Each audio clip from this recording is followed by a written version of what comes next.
Hi fans of high quality entertainment. It's time to rank and review Genesis, The Lamb Lies Down on Broadway.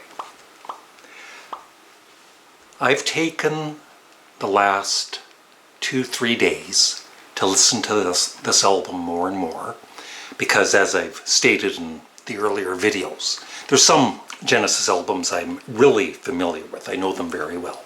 And then there's others that I don't know as well or even at all, like Called in All Stations I've never heard. Maybe that's a good thing. So, as I had said before, I've always loved sides 1 and 2 of the original album. Sides 3 and 4 I just could not get into, and so I never played them as much as the first 2 sides. But the last few days, like I said, I'm playing the whole album all the way through. I think I listened to it probably 5 times in the last week, all the way through.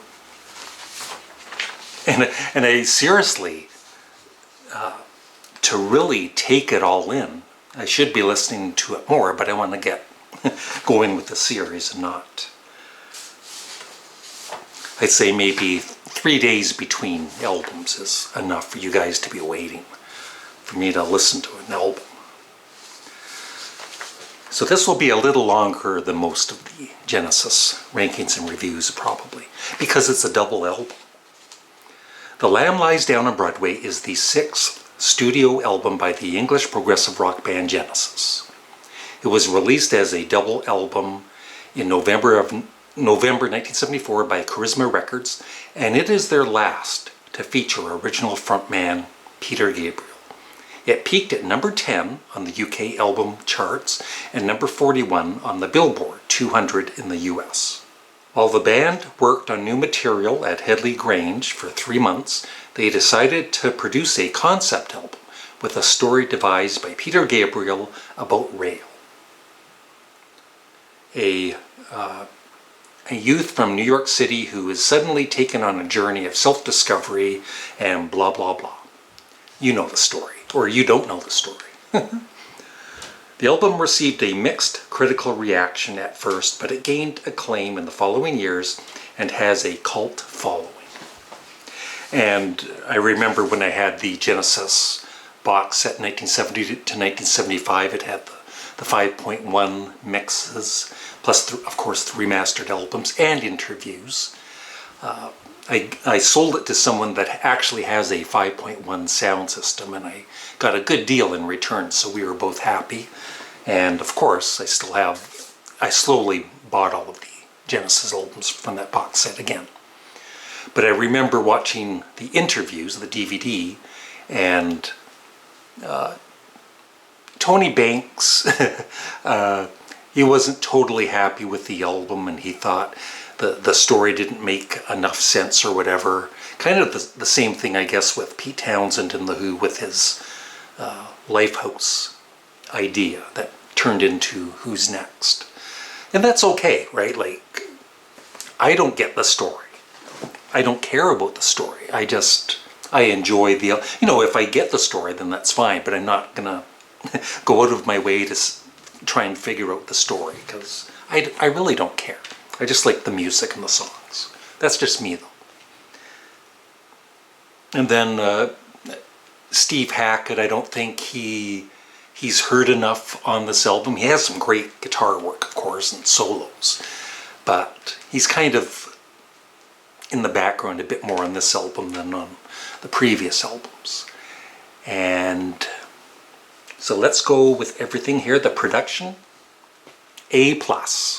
This is the stereo mix, 2008 digital remaster and stereo mix, and it sounds great. The album cover, it's a classic, A+.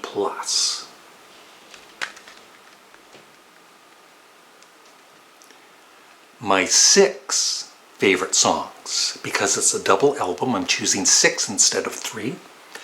The Lamb Lies Down on Broadway, what a great opening track.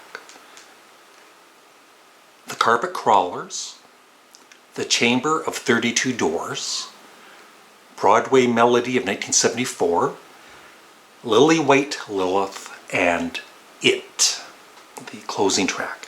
My least favorite song is Raven, but I still like it. It's some of the songs are just instrumentals or just mood pieces, you know, for the full. If it was just taken as a song by itself, you might think, what a crappy song. But when you're really listening to the whole album, it's quite the experience, and it takes you on a journey, even though I don't understand the story.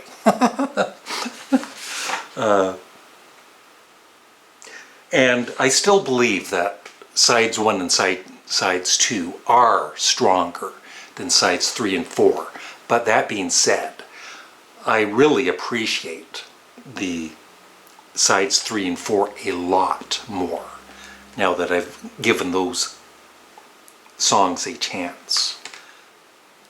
So overall, this is as strong of an album as their previous ones, Foxtrot, Nursery Crime, all of them. And just in my ranking, for the moment, I might give this album a listen or two more during the rest of this series, and maybe the ranking will change for it. I don't think the rating would. Well, you never know. But I give the album a solid A. Almost an A+. But like I said, I feel that disc 1 is stronger than disc 2.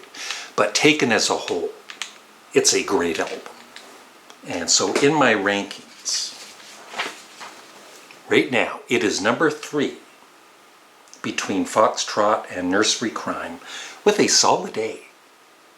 I don't think any of you can complain, but some of you will. But, you know, it's still right up there for me. It's ranked very high. So it's not a negative. I love the album.